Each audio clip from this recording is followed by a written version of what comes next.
Hello प्यारे बच्चों। बेटा आज हम आपकी क्लास 9 की इंग्लिश की जो टेक्स्ट बुक है बी हाइव उसका 6th चैप्टर है ना। तो देखो ऐसे करते करते हम कहाँ पहुँच गए, 6th चैप्टर पे आ गए। ठीक है, माई चाइल्डहुड मेरा बचपन।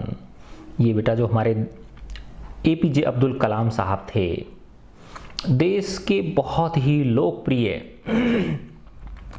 बेटा ये एक वैज्ञानिक भी थे है ना, और बाद में हमारे देश के राष्ट्रपति भी बने।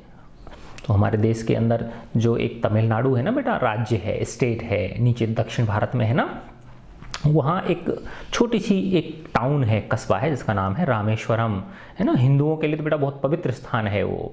आपको ध्यान है जब भगवान राम गए थे लंका पे चढ़ाई करने के लिए, सीता माता को लेने के लिए, तो वहाँ पे रामेश्वरम के अंदर है ना उन्होंने भगवान शिव की आराधना की थी। ठीक है ना, तो वो ही स्थान क्या है, रामेश्वरम के नाम से जाना जाता है। तो वो समुद्र के बीच में है, आइलैंड टाउन है वो है ना, चारों तरफ क्या है उसके, समुद्र है। तो वहाँ के रहने वाले थे और बेटा एक बहुत ही साधारण मुस्लिम परिवार में उनका जन्म हुआ, बहुत ही साधारण उनका बचपन बीता है ना, और वो अपनी मेहनत है ना और अपने माता पिता के दिए हुए संस्कारों से देश के एक बहुत बड़े वैज्ञानिक बने, जिन्हें मिसाइल मैन ऑफ इंडिया भी कहा जाता है ना। अग्नि, त्रिशूल, नाग, ये बहुत सारी मिसाइल्स उन्होंने बनाई। ठीक है, और वो फिर देश के राष्ट्रपति भी बने। बच्चों से बहुत प्यार करते थे बेटा, अपने जीवन में पता नहीं कितने लाखों बच्चों से वो मिल चुके थे, जिसमें स्कूल के बच्चे और कॉलेज के बच्चे भी शामिल थे। तो उन्हीं के बचपन का ये एक बुक है बेटा उनकी है ना, तुम बड़े हो जाओ तो पढ़ना उसको, बहुत अच्छी बुक है, मैंने पढ़ी है खुद ने वो, द विंग्स ऑफ फायर, अग्नि की उड़ान है ना, उसमें से ये लिया गया है।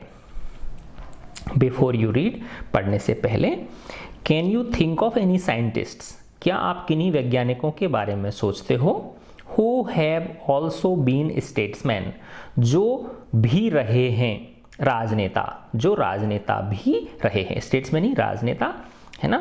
तो क्या तुम कोई ऐसे साइंटिस्ट को जानते हो जो राजनेता भी रहे हैं। तो APJ अब्दुल कलाम साहब एक वैज्ञानिक भी थे और राजनेता भी थे।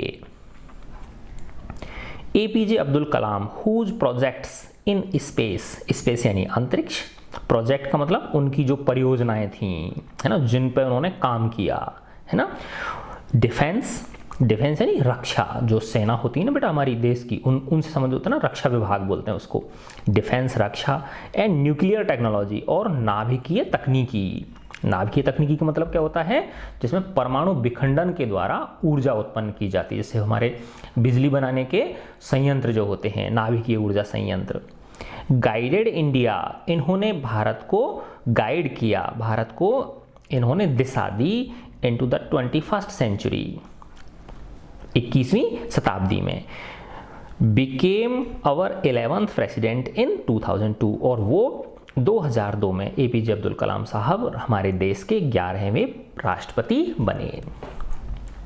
तो APJ अब्दुल कलाम साहब जिनके अंतरिक्ष, रक्षा एवं नाभिकीय तकनीक के जो प्रोजेक्ट्स थे, की जो परियोजनाएं थीं, जिन्होंने 21वीं सदी में भारत को क्या किया, निर्देशित किया, भारत को राह दिखाई, वो 2002 में भारत के 11वें राष्ट्रपति बने।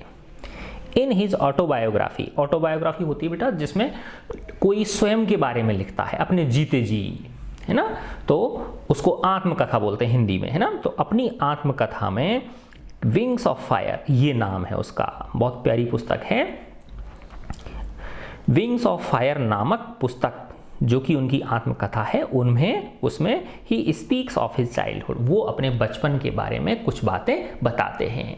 तो ये उसी में से लिया गया है।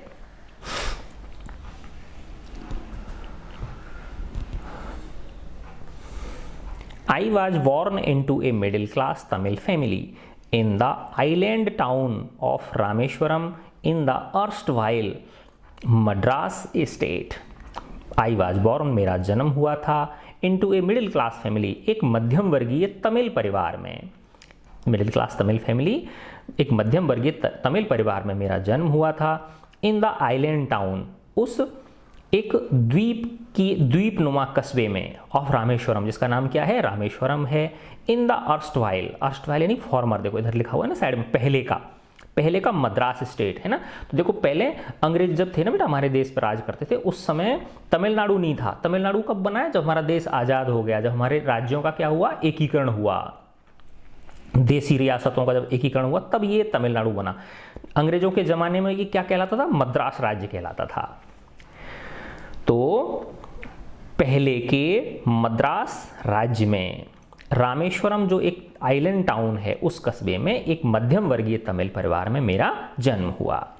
माई फादर जैनुलाब्दीन, मेरे पिता Jainulabdeen, had neither much formal education, उनके पास ना तो कुछ औपचारिक शिक्षा थी।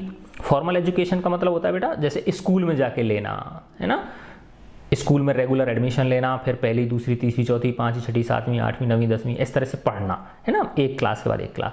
तो ये फॉर्मल एजुकेशन होती है।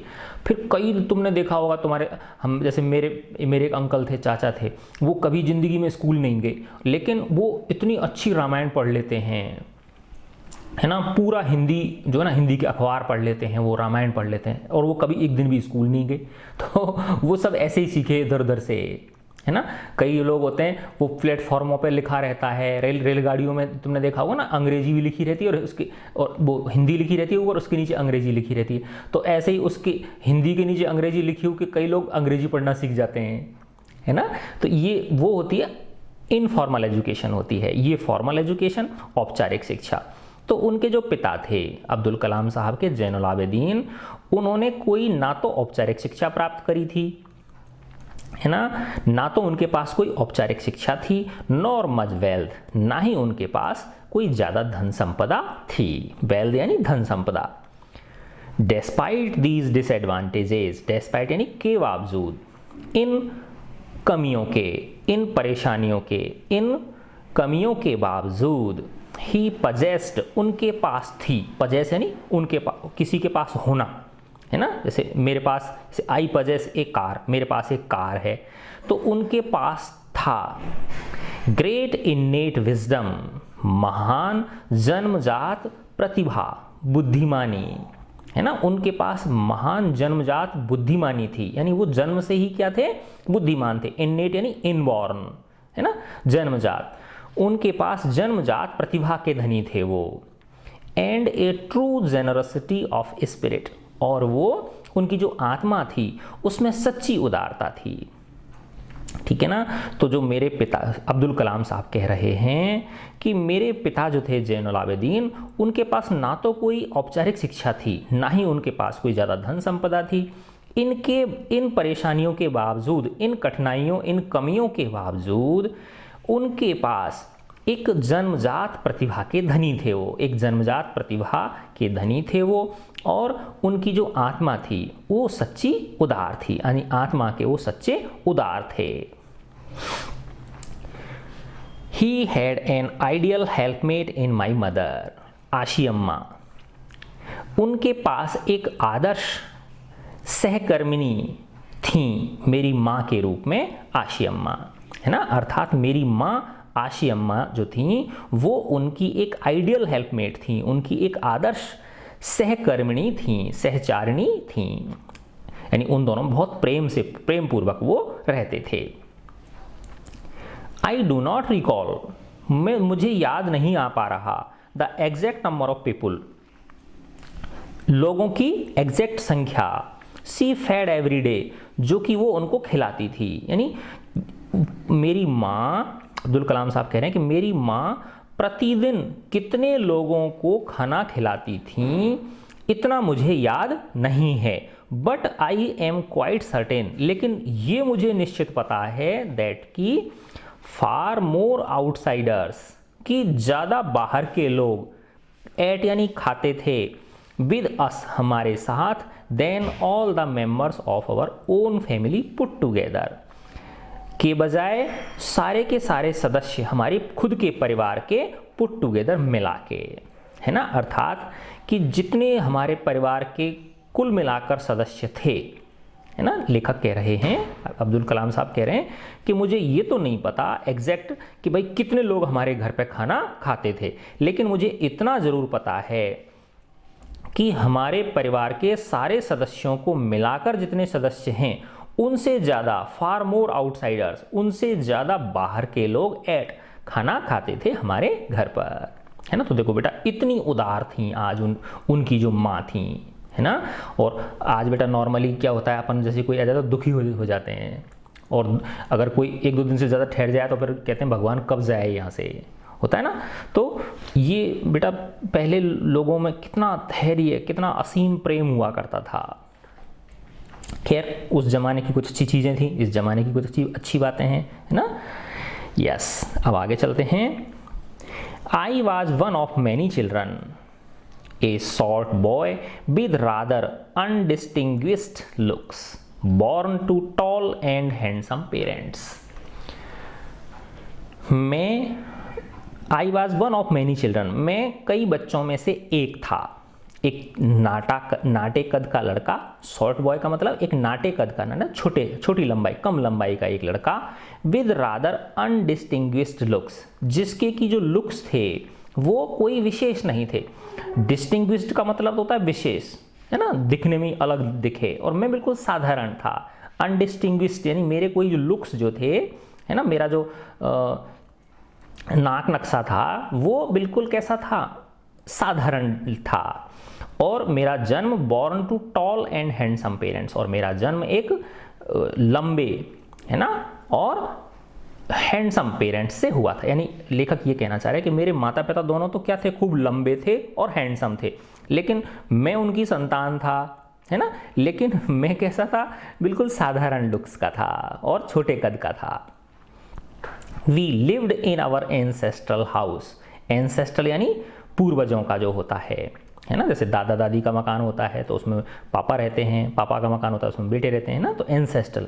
हम हमारे पैतृक मकान में रहते थे।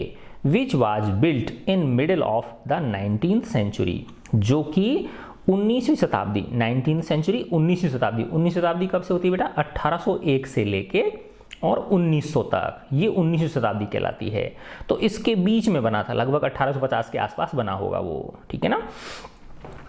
तो हमारा जो घर था, एंसेस्ट्रल हाउस जिसमें हम रहते थे, हमारा पैतृक मकान, वो 19वीं शताब्दी के मध्य में बना था। इट वाज फेयरली लार्ज पक्का हाउस, यह है ठीक ठाक, फेयरली का मतलब ठीक ठाक, बड़ा पक्का मकान था। Made of limestone and brick, जो चूने पत्थर का और ईंटों का बना हुआ था, जो चूने पत्थर और ईंटों का बना हुआ था। On the mosque street in Rameswaram, कहाँ पे था वो, मस्जिद वाली गली में, रामेश्वरम के अंदर। तो रामेश्वरम के अंदर मस्जिद वाली गली में हम हमारे एक पैतृक मकान में रहते थे, जो एक काफ़ी बड़ा पक्का मकान था, जो चूने पत्थर और ईंटों का बना हुआ था। माई ऑस्टियर फादर, है ना, देखो ये बेटा ऑस्टियर, ऑस्टियर का मतलब होता है, जैसे कई लोग होते हैं ना बेटा, वो बड़े स्ट्रिक्ट होते हैं, है ना, नियम कानूनों का क्या करते हैं, पालन करते हैं, पूरा अच्छी तरह से रहते हैं, है ना, सरल स्वभाव भी होते हैं वो, लेकिन सरल होने के साथ साथ वो नियमों का कड़ाई से पालन करते हैं। देखो ना बेटा, कई है ना बच्चों को प्रेम भी खूब करते हैं, लेकिन अगर कुछ गलती करता है तो फिर उसको सजा भी देते हैं। वो ऐसे लोग जो होते हैं उनको क्या बोलते हैं, ऑस्टियर बोलते हैं, है ना। तो मेरे ऑस्टियर फादर, देखो इधर लिख रहा है ऑस्टियर यानी सिंपल, स्ट्रिक्ट एंड सीवियर। तो मेरे जो ऑस्टियर फादर थे, used to avoid all inessential comforts, है ना, इनअसेंशियल का मतलब गैर जरूरत की, है ना, जिनकी आवश्यकता नहीं है, अनावश्यक।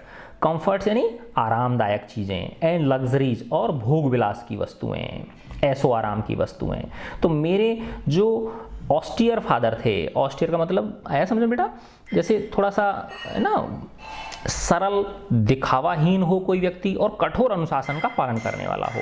तो कठोर अनुशासन का पालन करने वाले मेरे पिता अवॉइड करते थे अनावश्यक आराम और भोग विलास की वस्तुओं को, ऐसो आराम की वस्तुओं को वो क्या करते थे, अवॉइड करते थे, अर्थात ऐसी चीज़ों को वो घर में नहीं लाते थे। हाउएवर, यद्यपि all necessities were provided for. हालांकि यद्यपि जितनी भी आवश्यकता की वस्तुएं थीं वो सब हमें दी जाती थीं, प्रोवाइडेड यानी दिया जाना, वो हमें दी जाती थीं इन टर्म्स ऑफ फूड, चाहे वो भोजन की बात हो, मेडिसिन दवाइयों की बात हो, चाहे अगर कोई बीमार हो गया तो प्रॉपर तरीके से दिखाते थे, और क्लोथ्स या कपड़े की बात हो, है ना। तो यद्यपि जो भी आवश्यकता की चीज़ें थीं जैसे कि भोजन, दवाइयाँ और कपड़े, ये हमको दिए जाते थे, इनमें हमारे साथ कोई कंजूसी नहीं की जाती थी। ये जो आवश्यकता की वस्तुएं थीं ये हमको आसानी से उपलब्ध होती थीं। लेकिन जो मेरे कठोर अनुशासन को पालन करने वाले जो पिता थे वो अनावश्यक जो सुख सुविधाएं है ना, जो भोग विलास की वस्तुएं, ऐशो आराम की वस्तुएं होती हैं, उनको वो अवॉइड करते थे, उनको अनदेखा करते थे, उनको वो घर में नहीं लाते थे। इनफैक्ट वास्तव में आई वुड से, मैं कहूँगा, mine was a very secure childhood, कि मेरा जो बचपन था वो बहुत सुरक्षित बचपन था, बोथ मैटेरियली एंड इमोशनली, है ना, भौतिक रूप से, है ना, सुख सुविधाओं की रूप से, यानी जो वस्तुएं होती हैं, है ना, सांसारिक जो वस्तुएं होती हैं उनके रूप से, और भावनात्मक रूप से, है ना। अब देखो कई परिवारों में क्या होता है बेटा, चीज़ों की तो कोई कमी नहीं होती उनके, है ना, सब सुख सुविधाएं होती हैं, लेकिन भावनात्मक लगाव नहीं होता उनका बच्चों के साथ में। समझे ना बात। कई फैमिलीज ऐसी होती हैं, बच्चों को खूब प्रेम करते हैं, खूब प्यार करते हैं, लेकिन उनके पास सुख सुविधाएं नहीं होती, जो गरीब लोग होते हैं वो। लेकिन अब्दुल कलाम साहब कह रहे हैं कि मेरा बचपन एक सुरक्षित बचपन था, जहाँ पर हमें जो मैटेरियली यानी जो भौतिक वस्तुएं हैं, है ना, जो आवश्यक वस्तुएं हैं उनकी, और जो भावनात्मक रूप से जो चीज़ें चाहिए वो दोनों हमें प्राप्त थीं। अब अपन इसके थर्ड पैराग्राफ पे आते हैं। The second world war broke out in 1939। 1939 में दूसरा विश्व युद्ध शुरू हो गया। When I was 8 years old, जब मैं 8 वर्ष का था, तो जब मैं 8 वर्ष का था तो द्वितीय विश्व युद्ध शुरू हो गया। For reasons I have never been able to understand, है ना, for reasons क्या कारण थे, I have never been able to understand, मैं इन्हें कभी नहीं समझ पाया, मैं इसको समझने में कभी समर्थ नहीं हुआ कि आखिर क्या कारण थे कि ए सडन डिमांड, कि एक अचानक से मांग बढ़ गई, ऑफ टैमेरेंट सीड्स, है ना, इमली के बीजों की, इरप्टेड, एकदम उत्पन्न हो गई, एकदम बढ़ गई इन द मार्केट, है ना। यानी लेखक कह रहे हैं कि जब 1939 में 1939 में जब सेकंड विश्व युद्ध जब शुरू हुआ, द्वितीय विश्व युद्ध शुरू हुआ, है ना, उस समय मैं 8 वर्ष का था, और किन कारणों से मुझे नहीं पता, मेरी समझ में नहीं आया कि अचानक से इमली के बीजों की जो मांग थी मार्केट में वो क्या हो गई, बढ़ गई। I used to collect the seeds and sell them to a provision shop on mosque street. मैं इकट्ठा करता था बीजों को, इमली के बीजों को इकट्ठा करता था और उन्हें बेच आता था एक प्रोविजन शॉप पर, एक परचूने की दुकान पर, मस्जिद वाली गली में। ए डेज कलेक्शन, एक दिन का आमदनी, ए डेज कलेक्शन नहीं, एक दिन की आमदनी, वुड फैच मी, मुझे देती थी, द प्रिंसली सम ऑफ 1 आना, है ना, एक आने का अच्छा खासा रकम। एक आना उस जमाने में क्या होता था बेटा, बहुत बड़ी रकम हुआ करती थी। एक आना तुमको तो पता ही नहीं होगा एक आना क्या होता है ना। देखो बच्चों, जैसे 1 रुपया होता है ना, 1 रुपया जो होता है ना, इसको बेटा 8 आना बोलते हैं। कितने बोलते हैं इसको, 8 आना, ठीक है ना।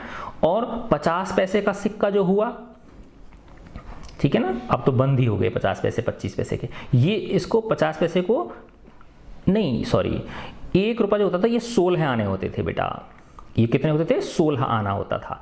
और जो 50 पैसे हैं इनको 8 आना बोलते थे, ठीक है ना। और जो 25 पैसे का सिक्का होता था उसको 4 आना बोलते थे। अब तुम सोचो, तो 1 आना क्या हो गया, इस 25 पैसे का भी चौथाई हिस्सा हो गया कि नहीं हो गया। तो मेरा बचपन में खुद की बता रहा हूँ बेटा आपको कि हमको अगर 25 पैसे मिल जाते थे तो हम इतने खुश होते थे कि पूछो मत, है ना। उछलते फिरते थे दिन भर, है कि आज इसकी ये चीज़ खाएंगे, ये करेंगे, वो करेंगे, है ना। तो ऐसा ज़माना था उस दिन। और बेटा हम देखो, मैं मेरे बचपन की बात बताता हूँ आपको, है ना। जब मैं छोटा सा था तो हमारे गांव के पास में एक मेला लगता था, है ना, गर्मियों में जब मार्च के महीने में, है ना। तो इस मार्च के महीने में क्या होता है, गेहूं जो होते हैं ना, उनमें से खेतों में से गेहूं की फसल कटती है। तो किसान जो है ना वो अपने गेहूं जो होते हैं उनको काट काट के, और जो बैलगाड़ी हुआ करती थी उस ज़माने में जब हम छोटे थे, तो बैलगाड़ियों में भर भर के उनको ले जाते थे, गेहूं की जो होता था ना पूले बना के उनके। तो जब उनको वो उसमें भरते थे तो कुछ जो है ना गेहूं की जो बालियाँ, क्योंकि सूखे वो होती थी, सूखी बालियाँ होती थी, है ना, तो सूखी बालियाँ टपक पड़ती थी नीचे, कुछ तो काटते समय और कुछ उस बैलगाड़ी में लोड करते समय जो सूखी बालियाँ होती थी वो झड़ जाती थी नीचे, है ना। तो अब वो किसान जो है वो ले जाते थे उनको। अब हम बच्चे लोग क्या करते थे, हम अपने घरों से निकलते थे स्कूल से आने के बाद, है ना, और उन खेतों में जा जाके और वो जो बालियाँ होती थी सूखी गेहूं की उनको इकट्ठा करते थे और फिर घर पे लाके उनको दौंचते थे, ठीक है ना, ओखली में डाल के उनको दौंचते थे। फिर उसको ऐसे जैसे हवा में वो करते हैं ना, बिनोइंग एक होता है ना, तसले में रख के ऐसे हवा में उनको बीन छानना, बीन ना मान लो आप, और फिर गेहूं को अलग करते थे, फिर गेहूं को बेच के आते थे और उस बेचे हुए गेहूं से हमको पैसे मिलते थे, तब हम मेला देखने जाते थे, है ना। तो हमारा बचपन जो है ना बड़ा मज़ेदार हुआ करता था, ठीक है। चलो आगे चलते हैं। तो अब्दुल कलाम साहब कह रहे हैं कि जब द्वितीय विश्व युद्ध शुरू हुआ तो अचानक से इमली के बीजों की मांग बढ़ गई और मैं इमली के बीज इकट्ठा करता था और उनको एक मस्जिद वाली गली में परचूने की दुकान पर जाके बेच आता था और उससे एक आना उनको मिलता था। My brother in law Zainul Abidin, मेरे जीजाजी, ब्रदर इन लॉ किसको बोलते हैं बेटा, जो बहन के पति होते हैं, मेरे जीजाजी जिनका नाम था जैनुल आबिदीन, जलालुद्दीन, सॉरी जैनुल आबिदीन तो पिता थे बेटा इनके, है ना, जलालुद्दीन, मेरे जीजाजी Jalaluddin would tell me stories, वो मुझे कहानियां सुनाते थे अबाउट द वार, युद्ध के बारे में, विच आई वुड लेटर, जिन्हें कि मैं बाद में अटेम्प्ट टू ट्रेस, ढूंढने की कोशिश करता था, ट्रेस एंड ढूंढना कोशिश करता था, इन द हेडलाइंस इन दिनवानी, दिनवानी ये अखबार का नाम है, दिनवानी क्या है बेटा, ये कहते हैं ना दिनमान खराब चल रहे हैं मेरे है ना, तो ये उसमें दिनमान क्यों बोलते हैं इसको, कि उनमें क्या आती थी बेटा, वो आती थी राशियां आती थी, लोग राशियां देखते थे भाई कि आज का दिन कैसा रहेगा, है ना। तो हालांकि उस दिनमानी में तो सारे समाचार हुआ करते थे, लेकिन लोगों का ध्यान किस पे रहता था, उस ज्योतिष पे ही रहता था उनका। तो मेरे जीजाजी जलालुद्दीन मुझे युद्ध के बारे में कहानियां बताते थे कि क्या घटनाएं हो रही हैं, है ना, और फिर मैं बाद में उनको जो दिनवानी अखबार था उनकी हेडलाइंस में ढूंढने की कोशिश करता था। अवर एरिया, हमारा जो क्षेत्र था जहां में हम रहते थे मस्जिद वाली गली में, बीइंग आइसोलेटेड, वो अलग थलग था, वाज कम्प्लीटली अनअफेक्टेड। हाँ, ये यहाँ पे रामेश्वरम के लिए बात हो रही है कि जो हम रामेश्वरम में जो रहते थे वो एक तरह से अलग थलग था, क्योंकि आइलैंड टाउन था वो, और पूरी तरह से अप्रभावित था बाय द वार, है ना, युद्ध से हमारा जो रामेश्वरम था वो कैसा था, बिल्कुल अनअफेक्टेड था। But soon India was force to join the allied forces, लेकिन जल्दी ही भारत को बलपूर्वक जोड़ दिया गया अलाइड फोर्सेस के साथ, है ना। अलाइड फोर्सेस बेटा ये थी इंग्लैंड, अमेरिका, है ना, ये जो थी, है ना, इनकी अलाइड फोर्सेस थी, और इनके विपरीत कौन थे, 2-3 देश थे, एक तो जर्मनी थी, है ना, और एक ये जापान था, शायद एक आध ऑस्ट्रिया वगैरह इस तरह के देश थे। यानी ये 3 देश एक तरफ थे, जर्मनी, जापान और ऑस्ट्रिया वगैरह, और बाकी पूरा संसार जो है ना, बाकी संसार के लगभग अमेरिका, इंग्लैंड और बहुत सारे फ्रांस वगैरह, ये सब जो है ना वो एक तरफ थे। तो अलाइड फोर्सेज का मतलब, क्योंकि हमारे देश पे अंग्रेजों का राज था, तो अंग्रेज जिसमें थे उनको अलाइड फोर्सेज बोला जाता है। लेकिन शीघ्र ही भारत को अलाइड फोर्सेज को ज्वाइन करने के लिए बाध्य होना पड़ा, है ना, क्योंकि हमारा देश तो गुलाम था। And something like a state of emergency was declared, और कुछ इमरजेंसी जैसी, आपातकाल जैसी स्थिति की घोषणा कर दी गई देश के अंदर। द फर्स्ट कैजुअलिटी, पहली दुख भरी खबर, came in the form of suspension of the train halt at Rameswaram station. कि पहले क्या होता था बेटा कि एक ट्रेन थी वो रामेश्वरम स्टेशन पर रुकती थी, है ना, और जैसे ही विश्व युद्ध शुरू हुआ, आपातकाल लागू कर दिया गया, तो सबसे पहली जो दुख भरी खबर आई वो क्या थी, ये थी कि भाई ट्रेन का रुकाव वहां पे क्या कर दिया, ट्रेन का ठहराव रामेश्वरम स्टेशन पे बंद कर दिया, ठीक है ना। तो the first casualty came in the form of the suspension, suspension का मतलब खत्म कर देना, है ना, of the train halt, halt यानी रुकाव, ठहराव, ट्रेन के ठहराव को at Rameswaram station, Rameshwaram station के ऊपर ट्रेन के ठहराव को क्या कर दिया गया, खत्म कर दिया गया। The newspapers now had to be bundled, है ना। अब पहले तो क्या होता था, जब ट्रेन रुकती थी तो न्यूज़पेपर्स जो है ना वो कहीं दूसरी जगह से आते होंगे छप के, है ना, तो उनको रामेश्वरम स्टेशन पर उतार देते थे। अब चूंकि ट्रेन रामेश्वरम स्टेशन पर रुक नहीं रही है तो उनको चलती ट्रेन में से फेंका जाता था। तो अब द न्यूज़पेपर्स नाउ, अब अखबारों को हैड टू बी बंडल्ड, उन्हें बंडल बना के, and thrown out from the moving train, चलती ट्रेन में से उन्हें फेंका जाता था, on the Rameswaram road, Rameswaram road पर, बिटवीन रामेश्वरम एंड धनुषकोडी, है ना, ये दो जगह हैं रामेश्वरम और धनुषकोडी के बीच, रामेश्वरम रोड पर उनको बंडल बना के चलती ट्रेन में से क्या किया जाता था, फेंका जाता था। That forced my cousin Shamsuddin who distributed newspapers in Rameshwaram, तो इनके एक कजिन थे, है ना, एक कजिन ब्रदर थे, इनके चचेरे भाई थे जिनका नाम शमशुद्दीन था, तो वो ये वाला काम करते थे, उनकी न्यूज़पेपर की एजेंसी थी, यानी वो न्यूज़पेपर बांटने का कार्य करते थे रामेश्वरम के अंदर। तो इस घटना ने, ट्रेन का ठहराव बंद हो गया और अखबारों को चलती ट्रेन में से फेंका जाने लगा, तो इस घटना ने मेरे जो कजिन थे शमशुद्दीन उनको बाध्य किया कि कोई एक आदमी और रखें वो काम के लिए, ठीक है ना। तो इस घटना ने मेरे कजिन शमशुद्दीन को बाध्य किया to look for a helping hand, कि वो उनको एक मदद करने वाले आदमी की जरूरत आन पड़ी अब, टू कैच द बंडल्स, जो कि क्या करेगा, बंडल्स को कैच करेगा, एंड और एज इफ नेचुरली, जैसा कि प्राकृतिक रूप से संभव था, आई फिल्ड द स्लॉट, मैंने वो कमी पूरी कर दी, मैंने वो खाली स्थान भर दिया, अर्थात जो उनको एक लड़के की ज़रूरत थी, एक हेल्पिंग हैंड की ज़रूरत थी मेरे ब्रदर शमशुद्दीन, कजिन ब्रदर को शमशुद्दीन को, है ना, क्योंकि अब ट्रेन क्या है रामेश्वरम पर रुकना बंद हो गई, तो अब वो तो फेंकेंगे तो पकड़ने वाला चाहिए कि नहीं चाहिए कोई जो वहाँ से उन अखबारों को लेके आए, है ना। तो नेचुरली तो उन्होंने भाई पहले घर वालों से पूछते हैं ना कि तुम करना चाहते हो क्या, मेरी हेल्प करना चाहते हो, तुमको पैसे दूंगा मैं, तो मैंने अब्दुल कलाम साहब कह रहे हैं मैंने उस खाली स्थान को भर दिया, अर्थात मैंने वो जॉब पकड़ ली। शमशुद्दीन हेल्प्ड मी, शमशुद्दीन ने मेरी मदद की, अर्न माई फर्स्ट वेजेस, मेरी पहली कमाई कराने में, फर्स्ट वेज यानी कमाई, है ना, वेतन, है ना, तनख्वाह कमाने में मेरी उन्होंने मदद करी। हाफ ए सेंचुरी लेटर, जब इन्होंने ये किताब लिखी है उस समय की बात बता रहे हैं बेटा, कि आधी शताब्दी बाद, 50 वर्ष गुजरने के बाद भी, आई कैन स्टिल फील, मैं अभी भी महसूस कर सकता हूँ, द सर्ज ऑफ प्राइड, कि जो गर्व की भाव मेरे अंदर उभरता है, in earning my own money for the first time, पहली बार कि मैंने खुद ने अपनी मेहनत से पैसा कमाया, इस चीज का जो भाव है वो अभी भी मुझे गर्व से भर देता है, आधी शताब्दी गुजर जाने के बाद भी। अब अपन 4th पैराग्राफ पढ़ते हैं।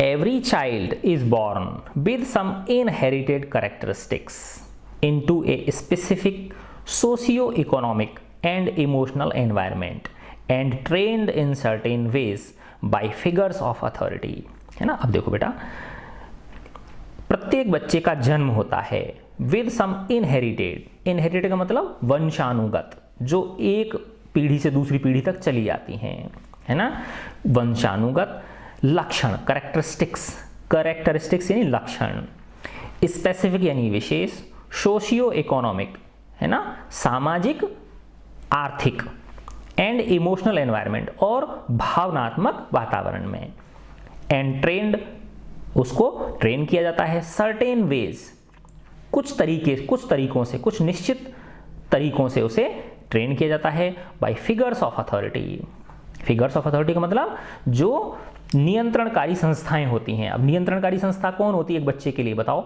उसका परिवार होता है ना, उसका समाज होता है जिस समाज में वो रहता है, क्योंकि बेटा जो भी उसके अंदर गुण आते हैं, है ना, जो गुण जो है आकार लेते हैं, वो सब उसके परिवार और जिस परिवेश में वो रहता है उसी से डिसाइड होते हैं वो।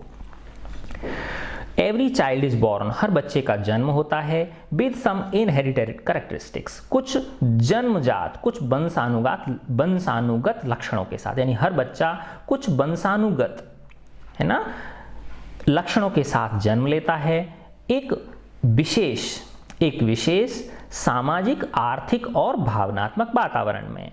तो एक जो कोई बच्चा होता है वो एक विशेष सामाजिक, आर्थिक और भावनात्मक वातावरण में कुछ वंशानुगत लक्षणों के साथ जन्म लेता है और and trend in certain ways by figures of authority, और उसे समाज के द्वारा, परिवार के द्वारा, नियामक संस्थाओं के द्वारा उसे कुछ निश्चित तरीकों से उसे ट्रेन किया जाता है, ट्रेनिंग उसे दी जाती है। I inherited honesty and self discipline from my father, है ना। अब वो बता रहे हैं कि मेरे अंदर जो ये गुण आए हैं, ये कौन कौन से गुण किस किस के वजह से आए हैं। तो अब वो बता रहे हैं I inherited honesty and self discipline, ईमानदारी और आत्म अनुशासन जो मेरे अंदर आया है वो मेरे पिता के द्वारा आया है। आई इनहेरिटेड यानी मेरे अंदर जो ये वंशानुगति हुई है ना, जो वंशागति हुई है मेरे अंदर, किसकी, ऑनेस्टी की और सेल्फ डिसिप्लिन की, वो मेरे फादर की वजह से, यानी ये जो गुण हैं ये मेरे फादर की वजह से मेरे अंदर आए हैं।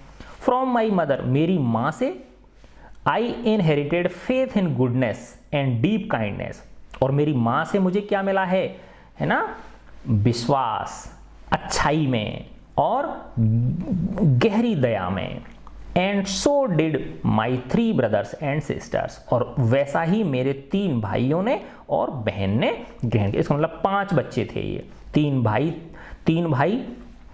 एक खुद, 4 और 1 बहन, 5 लोग हो गए कि नहीं हो गए, है ना। तो ये कह रहे हैं कि हम 5 ही भाई बहनों ने, है ना, ईमानदारी और आत्म अनुशासन हमारे अंदर किससे आया, पापा की तरफ से आया, और हमारी माँ की तरफ से हमें वंशागति में क्या मिली, फेथ इन गुडनेस, अच्छाई में विश्वास, अच्छाई में और गहरी दया में, है ना, गहन दया में जो विश्वास है और अच्छाई में विश्वास है वो हमें हमारी माँ से मिला। I had 3 close friends in my childhood, अब अपने दोस्तों पे आ जाते हैं वो, कि बचपन में मेरे 3 गहरे दोस्त थे। I had 3 close friends in my childhood, Ramananda Shastri, एक का नाम था रामानंद शास्त्री, अरविंदन, दूसरे का नाम था अरविंदन, एंड शिव प्रकाशन, और तीसरे का नाम था शिव प्रकाशन। ऑल दीज बॉयज, ये सब लड़के, वर फ्रॉम ऑर्थोडॉक्स हिंदू ब्राह्मण फैमिलीज, ये तीनों के तीनों जो लड़के थे ये रूढ़िवादी हिंदू ब्राह्मण परिवारों से थे, है ना। रूढ़िवादी का मतलब क्या होता है बेटा, जो नियम धर्म का बहुत कड़ाई से पालन करते हों, है ना, उनको ऑर्थोडॉक्स बोलते हैं, ठीक है ना, कट्टर ऐसे समझ लो आप। As children none of us ever felt any difference amongst ourselves because of our religious differences and upbringing, है ना। एज चिल्ड्रन, बच्चों के रूप में, none of us ever felt, हम में से किसी ने भी कभी महसूस नहीं किया, any difference, कोई अंतर, amongst ourselves, हम सबके बीच, है ना। तो जब हम बच्चे थे तो हमने आपस में कभी भी ऐसा कोई अंतर महसूस नहीं किया, because of our religious differences, कि हम धार्मिक रूप से क्या हैं, अलग हैं, और हमारी परवरिश, अपब्रिंगिंग का मतलब क्या होता है, परवरिश, है ना, जो हमारी परवरिश है अलग तरीके से हुई है, और हमारा धार्मिक जो वातावरण है वो क्या है, अलग है, हम अलग धर्म के, क्योंकि अब्दुल कलाम साहब मुस्लिम थे, है ना। तो हम जब बच्चे थे तो हमारे अंदर ऐसा कभी कोई भेदभाव नहीं था, है ना। तो as children none of us ever felt, जब हम बच्चे थे तो बच्चे के रूप में हमने किसी ने भी कभी ऐसा महसूस नहीं किया, कोई अंतर, हम हमारे आपस में हमने कभी कोई अंतर ऐसा महसूस नहीं किया, हमारे धार्मिक विभेद और हमारे लालन पालन के कारण। इनफैक्ट वास्तव में Ramanand Shastri was the son of Pakshi Lakshman Shastri, कि जो रामानंद शास्त्री जो लड़का था वो किन का बेटा था, पाक्षी लक्ष्मण शास्त्री का बेटा था वो the high priest of the Rameswaram temple, है ना। तो बेटा जो रामेश्वरम का मंदिर है ना, भगवान शिव का जो मंदिर है, जहाँ पे सेतुबंध रामेश्वर बोलते हैं, सेतुबंध, है ना, जहाँ पे वो कहते हैं ना बेटा भगवान राम ने पुल भी बनाया था लंका जाने के लिए, ठीक है ना। तो उस जो सबसे बड़ा टेम्पल है रामेश्वरम का, उसके जो सबसे बड़े पुजारी थे, जिनका क्या नाम था, पाक्षी लक्ष्मण शास्त्री, उनका बेटा था वो रामानंद शास्त्री। लेटर ही took over the priesthood of the Rameswaram temple, बाद में उसने ग्रहण कर लिया, टुक ओवर यानी ग्रहण कर लिया था प्रीस्टहुड का मतलब वो पुजारी बन गया था रामेश्वरम टेम्पल, यानी अपने पापा के बाद जो रामानंद शास्त्री था वो लड़का, वो उसका मुख्य पुजारी बन गया था फ्रॉम हिज फादर, अपने पिता के बाद, है ना। तो लेटर बाद में ही took over the priesthood of the Rameswaram temple from his father, तो बाद में अपने पिता से, है ना, जो रामेश्वरम मंदिर की जो प्रीस्टहुड थी, है ना, वो उसने ग्रहण कर ली थी रामानंद शास्त्री ने। अब बाकी के दो के बारे में बता रहे हैं ये, कि जो अरविंदन था, है ना, Aravindan went into the business of arranging transport for visiting pilgrims, visiting यानी यात्रा करने वाले, पिलग्रिम्स यानी श्रद्धालु, है ना, जो हम मंदिर में जो ना पूरे देश से जो यात्री आते हैं, श्रद्धालु जो लोग आते हैं, उनके लिए ट्रांसपोर्ट अरेंज करने का, उनके लिए आवागमन, है ना, आने जाने के लिए साधन जो है ना, उनका व्यवसाय करने लग गया Aravindan. Aravindan went to the business of arranging transport, है ना। तो अरविंदन ट्रांसपोर्ट बिजनेस में लग गया, और वो ट्रांसपोर्ट बिजनेस किसका था, कि जो श्रद्धालु आते थे मंदिर में विजिट करने के लिए, उनके आवागमन के लिए। एंड शिव प्रकाशन, और जो शिव प्रकाशन था वो became a catering contractor for the southern railways, वो दक्षिण रेलवे, है ना, जैसे तुमने देखा होगा रेलवे के जो डिब्बे होते हैं, कई उस पर देखो था उत्तर पूर्व रेलवे, है ना, पश्चिम उत्तर रेलवे, इस तरह से लिखा रहता है। तो ये जोन है बेटा रेलवे के, है ना। तो वो दक्षिण रेलवेज में क्या बन गया, कैटरिंग कॉन्ट्रैक्टर बन गया। कैटरिंग का मतलब होता है जो बेटा ये जो ना भोजन वगैरह की व्यवस्था करते हैं, भोजन नाश्ते वास्ते की जो व्यवस्था करते हैं। स्टॉल देखी हो तुमने, ट्रेन प्लेटफॉर्म के ऊपर स्टॉल्स होती हैं। ट्रेनों के अंदर भी क्या होता है बेटा, एक रसोई यान होता है ना, जो लंबी दूरी की ट्रेन होती है, उनमें अंदर भोजन मिलता है, तो वो एक ठेकेदार होते हैं, है ना। तो भोजन के ठेकेदार के रूप में दक्षिण रेलवे में उसने अपना बिजनेस शुरू कर दिया था। अच्छा, अब अपन अगले उस पे आते हैं। During the annual Shri Sitarama Kalyanam ceremony, our family used to arrange boats with a special platform for carrying idols of the Lord from the temple to the marriage site, situated in the middle of the pond called Ram Tirtha, which was near our house. अब during the annual Shri Sitarama Kalyanam ceremony, है ना, तो एक उत्सव होता था बेटा, जिसका नाम क्या था, श्री सीताराम कल्याणम उत्सव था उसका, श्री सीताराम कल्याण उत्सव उसका नाम था। एक वार्षिक समारोह होता था, उत्सव होता था।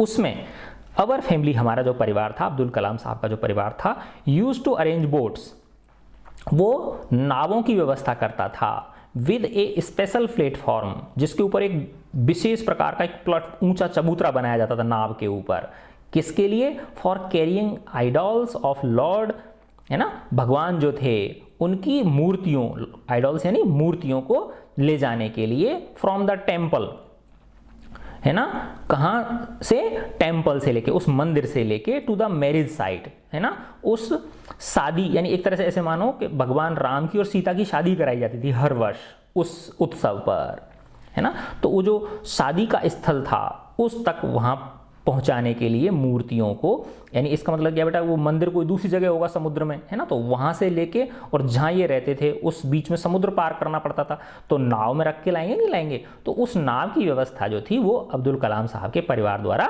की जाती थी, ठीक है ना। Situated in the middle of the pond, है ना, काल राम तीर्था, है ना, तो एक जगह थी, किस जगह होता था ये उत्सव, सीताराम कल्याण उत्सव कहाँ होता था, राम तीर्थ, एक है ना, पौंड, एक तालाब था जिसका क्या नाम था, राम तीर्थ था, उसके मध्य में, है ना, वहां पे कोई एक जगह थी, है ना, उस जगह अच्छा बेटा इस तरह से है ये, देखो है ना कि एक तालाब है राम तीर्थ नाम का, है ना, और उस तालाब के बीचों बीच माना मिडिल में है ना एक जगह है ना, उस जगह पे इनको ले जाया जाता है ना, जो भगवान राम सीता मैया की जो मूर्तियां हैं उनको ले जाया जाता है। तो उस तालाब के बीचों बीच पहुंचाने के लिए अब जो मूर्तियों को पहुंचाने के लिए जो नावों की व्यवस्था की जाती थी वो अब्दुल कलाम साहब के परिवार के द्वारा की जाती थी। यस, ऐसे है ये, है ना। Which was near our house, जो कि हमारे घर के पास था। ये कौन, जो ये पौंड था, राम तीर्थ जो था, ठीक है।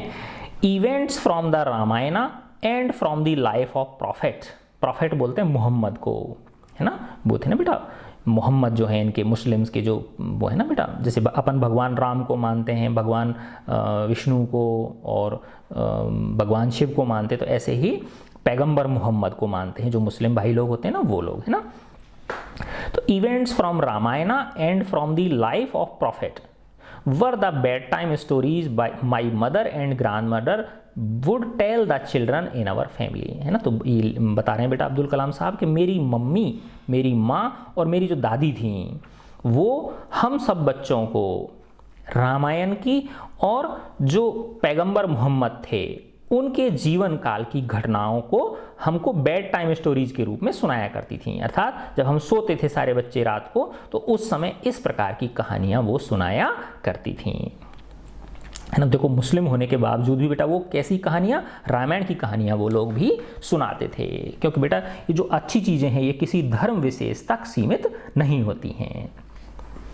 वन डे एक दिन when I was in the 5th standard, जब मैं 5वीं क्लास में था, है ना। वन डे एक दिन when I was in the 5th standard, जब मैं 5वीं क्लास में था, at the Rameshwaram elementary school, Rameshwaram प्राथमिक स्कूल में, a new teacher came to our class, एक नए टीचर हमारी क्लास में आए, एक नए जो टीचर थे वो हमारी क्लास में आए। I use to wear a cap, है ना, मैं अक्सर टोपी पहनता था, विच मार्क्ड मी एज ए मुस्लिम, जो यह प्रमाणित करती थी कि मैं क्या हूं, मुस्लिम हूं, है ना, मुस्लिम के प्रतीक के रूप में मैं एक टोपी पहनता था अपने सिर पर। And I always sat in the front row, और मैं अक्सर आगे की रो में बैठता था, आगे की पंक्ति में बैठता था, नेक्स्ट टू रामानंद शास्त्री, किसके बगल में, रामानंद शास्त्री के बगल में बैठता था मैं। Who wore the sacred thread, जो कि पहनते थे पवित्र धागा। अब तुमने देखा होगा बेटा कई जो पंडित लोग होते हैं, ब्राह्मण जो लोग होते हैं, आजकल तो सब कोई नहीं पहनते, शर्म लगती है इनको, है ना। पहले बेटा जो ब्राह्मण हुआ करते थे वो जनेऊ धारण करते थे, है ना। एक देखा होगा आप लोगों ने पूरे शरीर के ऊपर जो ना अपना जो छाती होती है ऐसे ऊपर गर्दन के ऊपर से लेके और एक धागा होता था, है ना, तो वो पवित्र धागा कहा जाता था, ठीक है ना। तो वो धारण करते थे, सैक्रेड थ्रेड, है ना। तो वो क्यों पहनते थे बताओ पवित्र धागा, इसलिए पहनते थे बेटा कि वो याद दिलाता था कि भाई आप ब्राह्मण हो, है ना, आपको नियम धर्म से रहना है, यानी आप आदर्श हो समाज के लिए, आपको किसी बुरे काम में इन्वॉल्व नहीं होना है ना। इवन हमने देखा बेटा बचपन में कि जो हमारे गांव में ब्राह्मण लोग थे ना, तो इवन जब वो पेशाब करने जाते थे, है ना, या फ्रेश होने जाते थे तो अपने कान पे उसकी अंटी लगा लेते थे उस धागे की। तो ये एक तरह से शुचिता का प्रतीक था, पवित्रता का, शुद्धता का प्रतीक था, है ना। तो यानी वो रोल मॉडल हुआ करते थे, ठीक है ना। तो यानी एक तरह से सोचो कि जब कभी गलत काम करने को होता था, माना कोई ब्राह्मण के मन में गलत काम करने का विचार आता था, तो वो जो पवित्र धागा था वो उसको रोक देता था कि तूने जनेऊ धारण कर रखा है, तू गलत काम कैसे कर सकता है, ठीक है ना। तो मैं, अब्दुल कलाम साहब कह रहे हैं कि मैं टोपी पहनता था जो कि मेरा मुस्लिम होने का प्रतीक थी, और जो मैं रामानंद शास्त्री के बगल में आगे वाली रो पे बैठता था, आगे वाली पंक्ति में बैठता था, जो कि क्या पहनता था, सैक्रेड थ्रेड पहनता था, पवित्र धागा पहनता था। कौन पहनता था, जो रामानंद शास्त्री था वो। The new teacher could not stomach a Hindu priest son sitting with a Muslim boy, है ना। जो नया टीचर आया था वो, स्टोमक माने पेट होता है, लेकिन यहां पे इसका क्या अर्थ है, पचाना, वो पचा नहीं सका, है ना, वो हजम नहीं कर पाया कि एक हिंदू पुजारी का, और वो भी पुजारी कैसा, सबसे बड़ा पुजारी था, पाक्षी लक्ष्मण शास्त्री जो थे रामानंद शास्त्री के पिता, वो हेड प्रीस्ट थे वहां के उस मंदिर के, कि उनका बेटा बैठे एक मुस्लिम लड़के के पास, ये उसको हजम नहीं हुई ये बात उस टीचर को। In accordance with our social ranking as the new teacher saw it. Accordance यानी अनुसार, हमारी सामाजिक रैंकिंग है ना, रैंकिंग का मतलब जो एक तरह से श्रेणीकरण है, जैसे ये बड़ा फिर ये बड़ा फिर ये छोटा फिर ये छोटा, इस तरह से। तो हमारी सामाजिक श्रेणीकरण के अनुसार है ना, in accordance with our social ranking, हमारे सामाजिक श्रेणीकरण के अनुसार, as the new teacher saw it, जैसा कि न्यू टीचर ने देखा था, वो पहले से ऐसा देखता आया था। आई वाज आस्क्ड, मुझे कहा गया, टू गो, उठने के लिए, and sit on the back bench, और सबसे पीछे जाके बैठने के लिए मुझे उस टीचर ने कह दिया। आई फेल्ट वेरी सैड, मैं बहुत दुखी हुआ।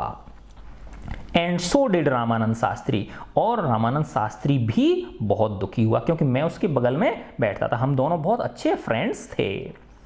He looked utterly downcast, downcast का मतलब होता है बहुत ज़्यादा दुखी, सैड और डिप्रेस्ड, है ना।